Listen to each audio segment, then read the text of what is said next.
saudara, supaya saudara sehat ya. Oke, mari kita buka 1 Korintus 15 ayat 57. Untuk ayat yang pertama ini kita baca bersama-sama. 1 Korintus 15 ayat 57. Ya, next. Oke, sudah dapat? Kita baca bersama-sama. 2, 3. Tetapi syukur kepada Allah yang telah memberikan kepada kita kemenangan oleh Yesus Kristus Tuhan kita. Sekali lagi, 2, 3. Tetapi syukur kepada Allah yang telah memberikan kepada kita kemenangan oleh Yesus Kristus Tuhan kita. Saya beri tema khotbah saya, kemenangan melalui kuasanya. Oke, saya mulai dulu dengan pendahuluan. Kemenangan yang dimaksudkan di sini bukan diperoleh sebab usaha kita. Kemenangan yang dimaksudkan di sini bukan kemenangan sebab kita hebat. Tapi kemenangan yang sifatnya anugerah. Katakan amin. Kemenangan yang kita bisa alami adalah anugerah. Saudara tahu, semua orang itu punya kemampuan percaya.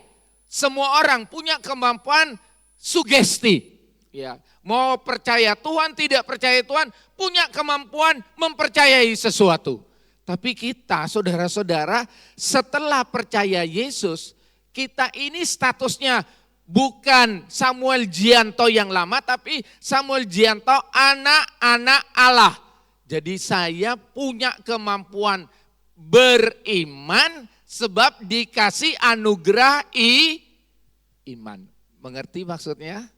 Jadi kita bisa mengimani melampaui dari orang-orang lain. Mengapa? Sebab kita beriman, kita mendapat anugerah iman. Kita bisa mengasihi orang lain sebab kita mendapat anugerah kasih dari Tuhan. Sehingga kita mampu mengasihi melampaui. Dan banyak dari kita pasti ngalami.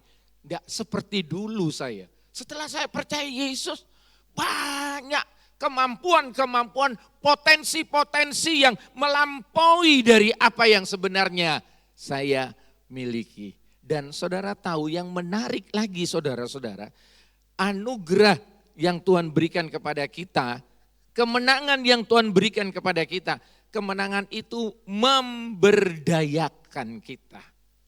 Ya, menolong kita untuk menjalani kehidupan ini. Jadi saudara tahu, kita dibawa dari kemenangan yang satu, datang kepada kemenangan yang lain, terus menang. Dan akhirnya kita menjadi lebih dari pemenang. Jadi kita dibawa kepada pengalaman-pengalaman kemenangan saudara-saudara. Nah coba kita lihat arti kemenangan. Dalam bahasa Yunani itu menggunakan kata nikos ya. Atau itu akar kata yang sama dengan nikel. Atau saudara tahu merek sepatu Nike itu. Ya saudara-saudara. Nah itu artinya kemenangan secara konkret. Nah konkret itu begini, kalau saudara ini pengurus gereja, pemuda, remaja, panitia Natal. Kalau rapatnya itu harus konkret. Tahun ini mau bikin apa, temanya apa, siapa yang tanggung jawab, berapa anggarannya, niatnya itu tujuannya itu untuk apa. Itu namanya rapat konkret. Kalau ditanya mau bikin apa, tahun depan kami mau bikin KKR. Loh, tahun depan itu kapan? Ya. Temanya apa? Yang tanggung jawab itu siapa? Nah maksudnya konkret itu bukan sekedar menang, tapi kemenangan yang bersifat penuh. Nah coba kalau saudara misalnya juara badminton tingkat RW atau tingkat kabupaten, menang 3 kali tapi kalah sudah 30 kali. Ya. Apalagi menangnya 3 kali menang WO lagi. Ya. Itu sekedar menang. Nah kalau dalam bahasa Arab, kemenangan itu artinya saudara-saudara menaklukkan.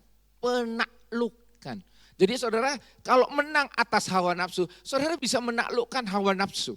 Kalau saudara menang atas kebiasaan-kebiasaan lama, ini maaf, enggak nyerempet cuma nabrak yang biasa merokok, minum, judi. Apalagi sekarang lagi tren ini judol, katanya judi online, saudara-saudara. Ya, kalau saudara perhatikan, punya kebiasaan-kebiasaan buruk yang tidak baik, saudara harus bisa menaklukkan. Sebab ini amanat firman. Ini yang dikatakan oleh Yesus. Kita diberikan kemenangan. Nah, oke, saudara-saudara, saya simpulkan menurut bahasa Alkitab, kemenangan itu artinya kalau kita mengalami transformasi batin. Jadi saudara mengalami perubahan cara berpikir, perubahan hati, perubahan yang dari dalam. Ya, kalau perubahan dari luar begini, saudara susah.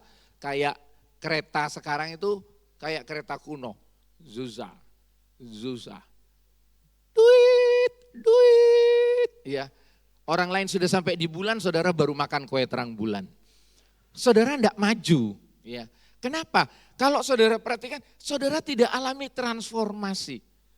Saudara tidak bisa mengatasi dosa, mengalahkan dosa. Gini, saya kasih penjelasan dulu supaya saudara tahu dasarnya. Orang yang percaya kepada Yesus, dulu orang berdosa.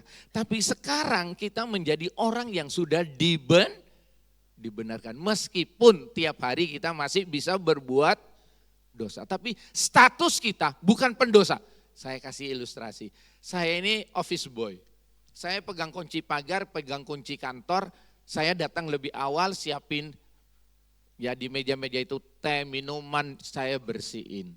Nah, saudara-saudara, kalau saudara perhatikan, tapi ada direktur di situ. Saya mau tanya, kalau direktur ya office boy-nya enggak datang, enggak masuk kerja. Apa direktur enggak bisa masuk? Tetap bisa. Ya. Atau misalnya kalau direkturnya enggak masuk kerja, apa office boy bisa buka pintu atau lacinya uang direktur? Enggak bisa. Ya. Jadi kita ini dulu kayak office boy itu, tapi sekarang sebab percaya Yesus kita sudah jadi direkturnya.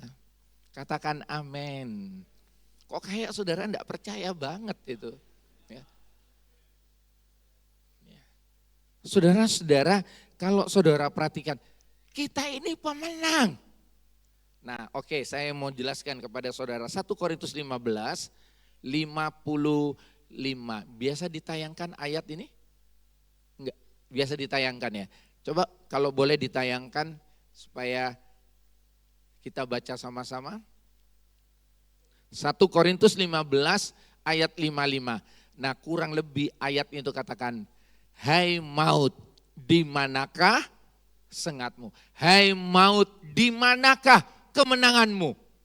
Makanya saudara-saudara, ketika Yesus ada di kayu salib, ada 7 kalimat yang dia ucapkan. Salah satunya sudah selesai. Jadi bagaimana dengan hidup saya 5 tahun ke depan? Ini yang janda-janda ya, kalau di Alkitab janda dan yatim piatu dipelihara Tuhan. Duda-duda enggak ada ayatnya saudara-saudara. Duda-duda itu termasuk tercover semua orang dipelihara Tuhan. Ya. Tapi secara spesifik di Alkitab itu ada yatim piatu dan janda dipelihara oleh Tuhan. Nah kalau saudara perhatikan, kita ini dijaga, dilindungi, dibela oleh Tuhan, ditolong oleh Tuhan. Kita diberikan kemenangan atas dosa. Tapi sekali lagi, bukan kita hebat. Ya. Jadi saya mau tanya, kalau saudara ke gereja ini cari selamat atau bagaimana? Halo? Bukan cari selamat, saudara sudah selamat. Cuma sekarang mempertahankan keselamatan itu. Makanya kalau pindah rumah jangan ngomong selamatan.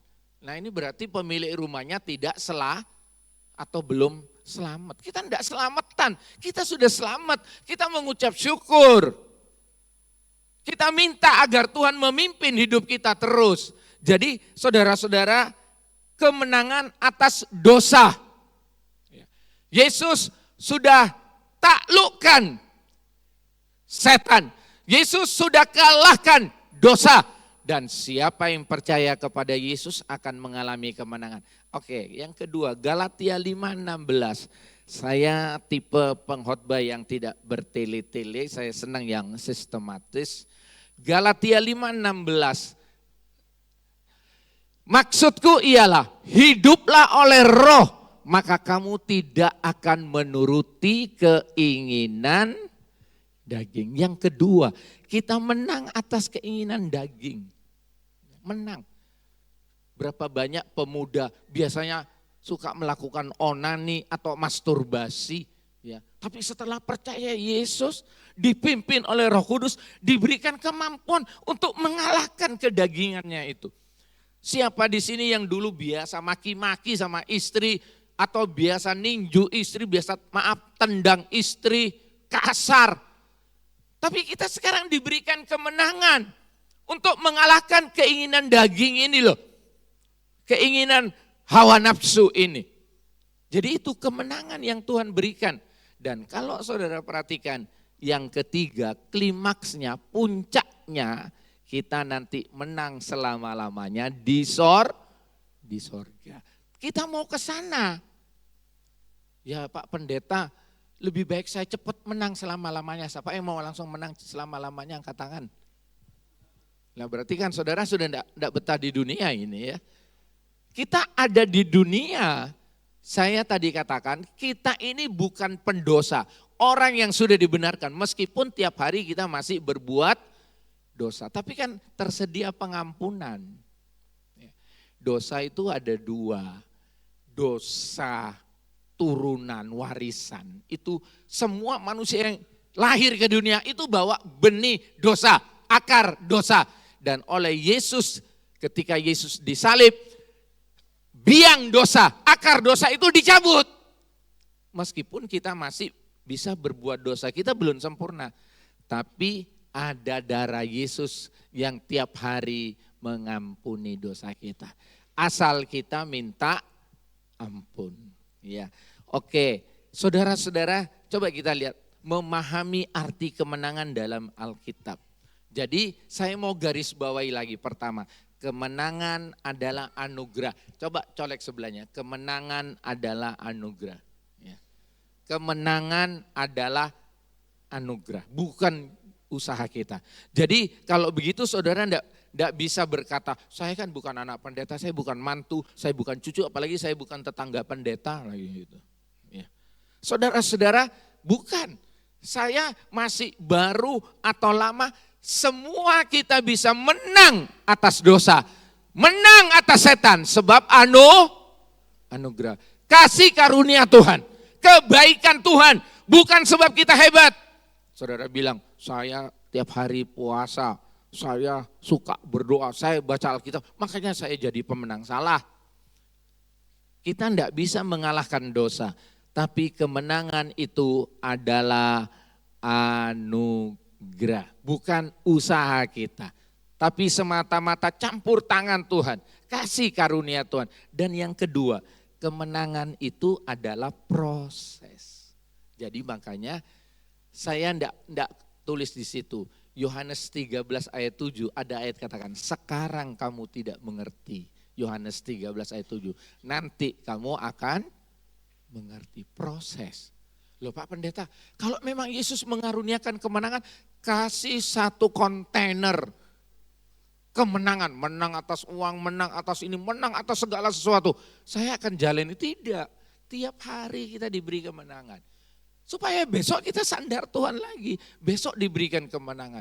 Lusa kita sandar, harap dia lagi, bersyukur, diberi kemenangan. Jadi kemenangan itu step by step saudara-saudara. Supaya saudara menghargakan kemenangan itu. Supaya saudara mengerti kemenangan itu anugerah Tuhan, bukan sebab saudara yang hebat. Buktinya ini yang sudah punya, ya saya ini oleh kemurahan Tuhan hanya dikasih satu istri. namanya Ernie, dan dia wanita paling cantik nomor 2 di dunia. Nomor 1 Hawa, nomor 2 Ernie, saudara-saudara. Ya. Dan saya baru dikaruniai 3 anak, Stephen, Philip, Priscilla, dan 2 mantu dan 3 cucu. Nah, cucu yang pertama itu sudah kelas 1 SMP, naik kelas 1 SMP sekarang.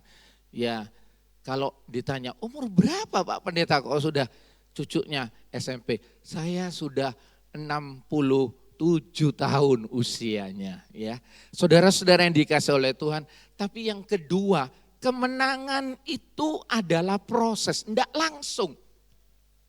Coba saudara tanya itu Rudi Hartono, Lim Swee King, maestro bulu tangkis. Itu bukan langsung menang saudara-saudara. Dia jatuh bangun itu, latihan.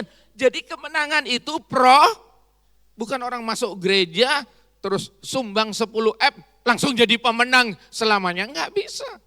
Saudara melewati tahapan-tahapan. Ya. Mungkin saudara menang dalam hal bisnis, tapi masih belum menang dalam hal keluarga.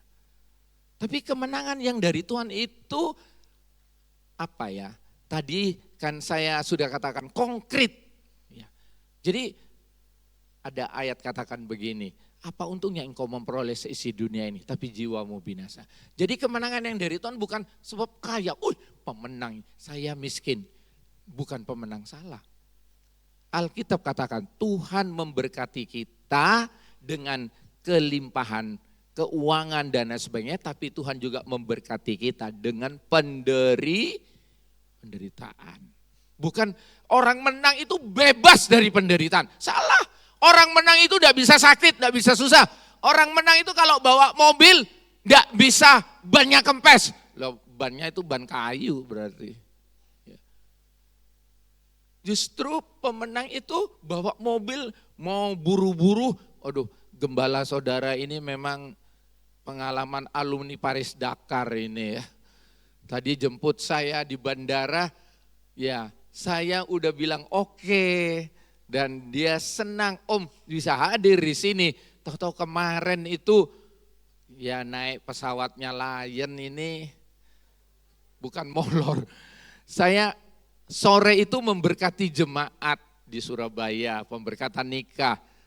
Flightnya jam 8 ya. Berangkat ke Balikpapan.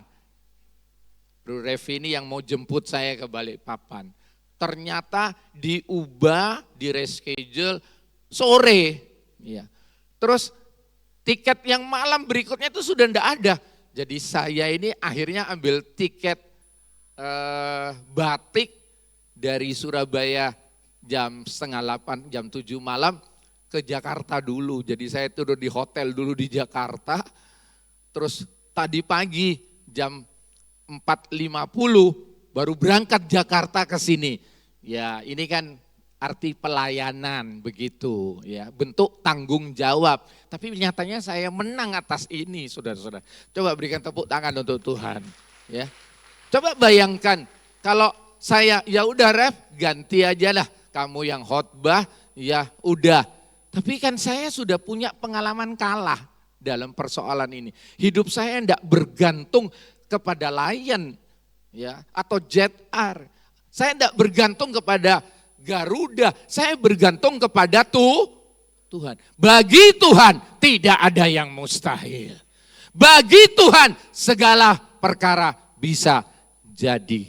Ya, saudara-saudara, kalau saudara perhatikan, saudara kalau sudah pernah menang, saudara untuk menang berikutnya sudah punya modal 50% untuk menang.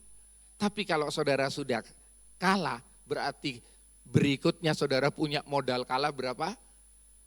50%. Untuk menang berarti saudara harus menggunakan kekuatan 150%.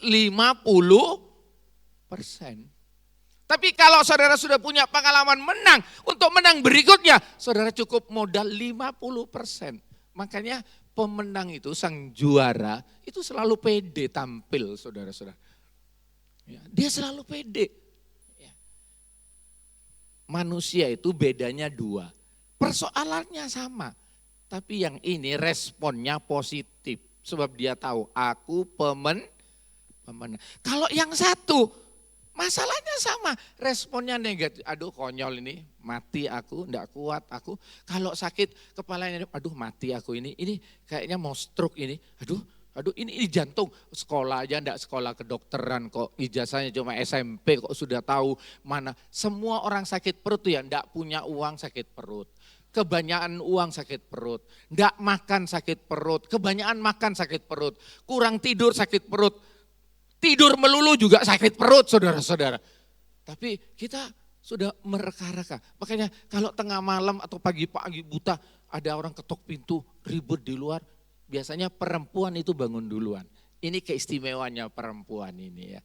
Perempuan itu tercipta kalau tidur radioaktifnya itu 80% aktif. Dari 20% tidur. Makanya kalau bayi tidur sama mamanya enggak akan sampai jatuh ke bawah. Mamanya bangun. Tapi kalau bayi dijaga bapaknya sudah jatuh 2 kali bapaknya belum bangun saudara-saudara. Sebab bapaknya itu kalau tidur radioaktifnya itu di sarafnya tidurnya 80%. Yang berjaga-jaga itu cuma 20%. Nah makanya perempuan kok bisa gitu. Sebab perempuan itu beda dengan laki-laki. Laki-laki itu diciptakan dari debu, rapuh dia, labil. Tapi kalau wanita itu diciptakan dari debu dicampurin semen saudara-saudara. Dari tulang, kuat dia. Makanya dia harus jadi penolong. Kalau enggak percaya coba ini ngaku, ini suami. Kalau otot-ototan sampai istrinya pasti menang istrinya saudara-saudara. Kalau udah maunya susah diubah. Ya. Kenapa? Ya memang tercipta seperti begitu saudara-saudara. Dan saudara tahu, ya saya suka baca buku orangnya. Di saraf kita ini, kisi-kisinya laki-laki itu cuma lurus-lurus begini. Tapi kalau wanita itu kisi-kisinya ke kanan ke kiri. Makanya wanita sambil telepon, sambil ngulek-ngulek, terus dia ngomong, jangan. 4-5 hal bisa, bias dia. Tapi tidak pernah fokus wanita itu. Tapi kalau laki-laki dia fokus. Makanya kalau suami saudara nyetir, jangan istrinya, Pak nanti kalau berhenti di sini Pak, itu lupa semua suaminya.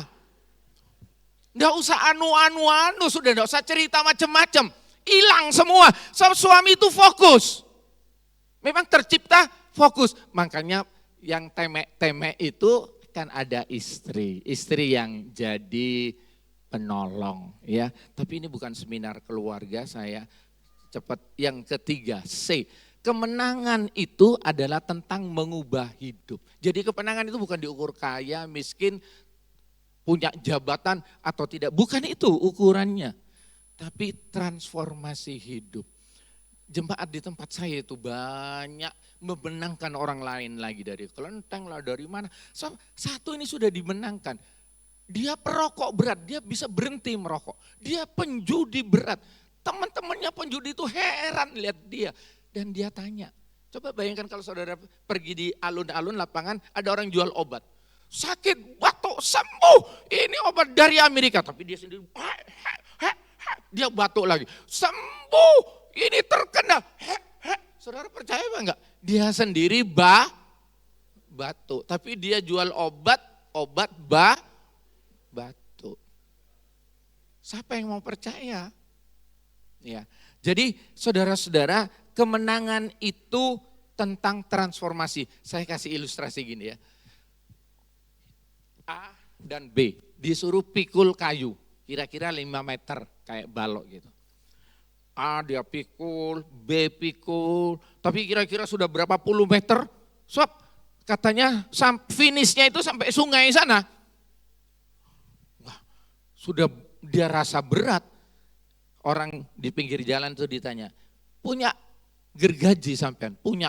Dia potong 1 meter, saudara. Potong 1 meter. Wih, kelihatannya yang A ini memimpin, dia ada di depan. Malah dia noleh sama yang B. Bodoh lu, coba potong juga kan dengan. Yang B itu terseok-seok, jalan terseok. Akhirnya dia keenakan ini, dipotong 1 meter. Sampai di jalan sana lagi belum nyampe, pinjem gergaji lagi. Potong 1 meter lagi. Akhirnya yang 5 meter jadi 3 meter. Memang dia memimpin, dia nyampe duluan. Dia teriak, oh bodoh lu, gua yang juara, gua yang dapat hadiah. Oh pemenang, pemenang, pemenang. Akhirnya B itu terseret-seret jatuh berapa kali, tapi dia pikul terus. Akhirnya sama-sama sampai.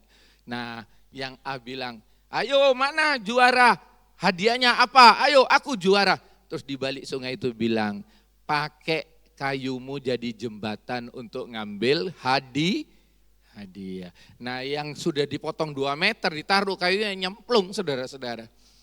Tapi yang punya 5 meter tadi ditaruh kayunya pas. Dia yang nyebrang. Jadi ukurannya bukan sebab nyampe duluan. Tapi enggak finishing well. Saya ingin mendorong ini, suami-suami ini, bapak-bapak ini, bawa keluargamu supaya semua finishing well, happy ending. Jangan berhenti di tengah jalan. Kena cobaan, kena ujian, sekali Yesus tetap Yesus, sampai mati tetap Yesus.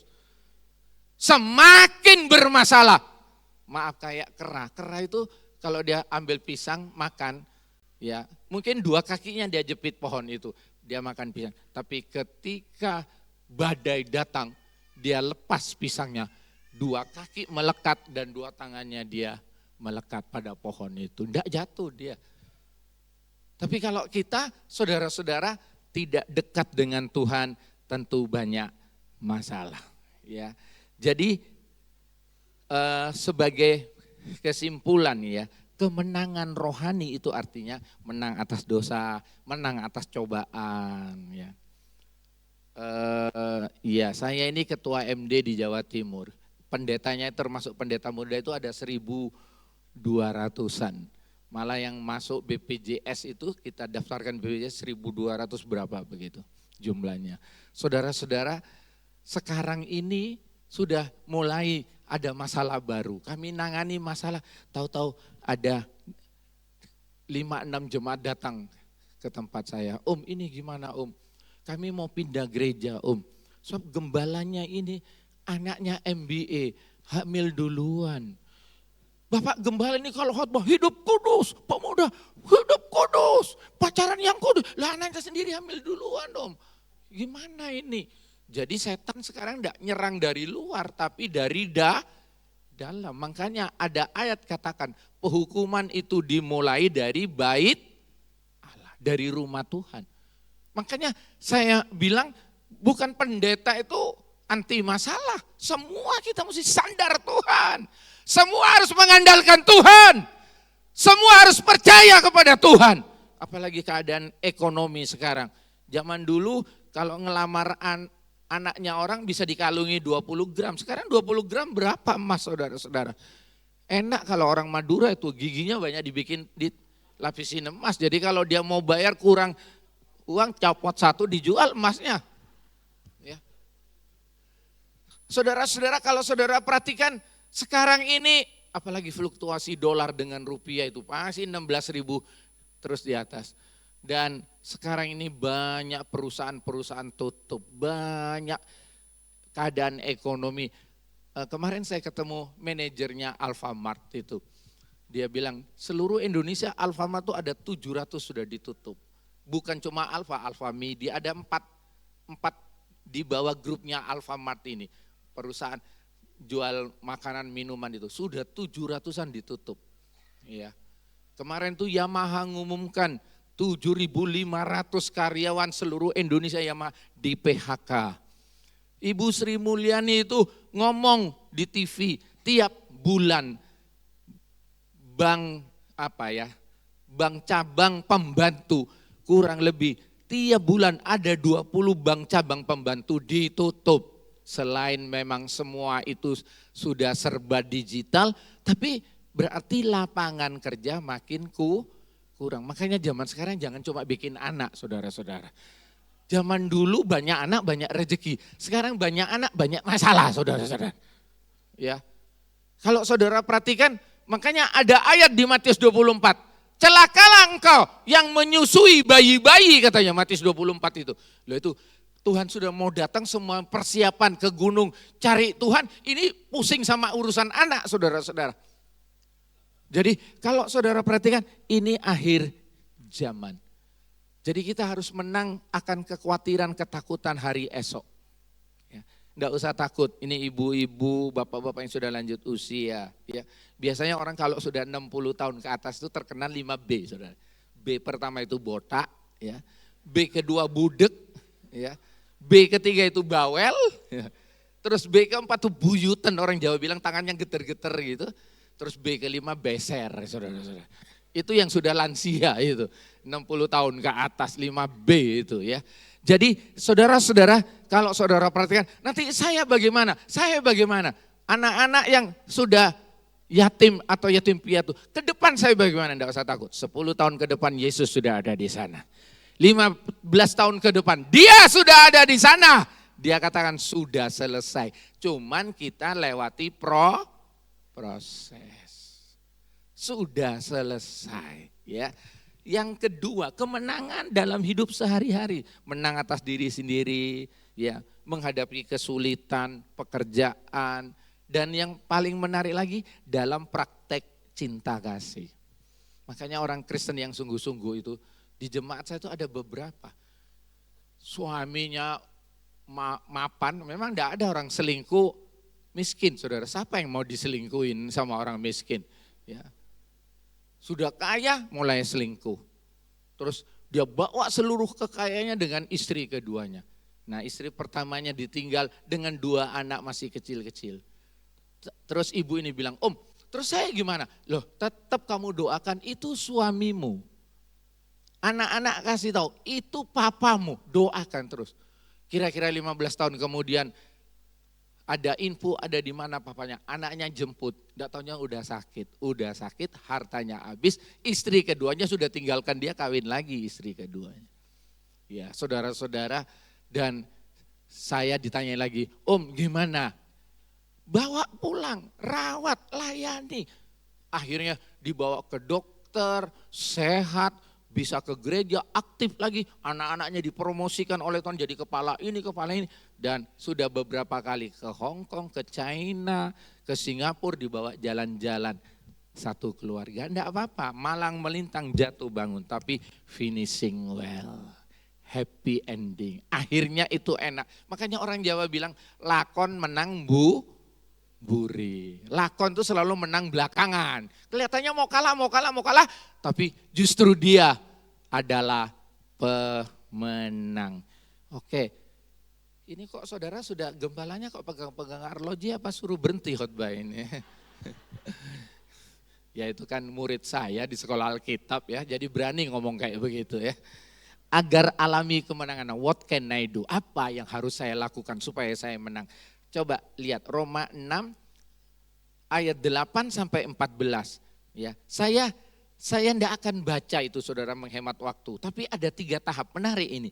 Yang pertama itu ditulis di ayat 3, ayat 6 dan ayat 8. Ada kata tahu, aku tahu. Ya, aku tahu. Sampai 3 kali itu.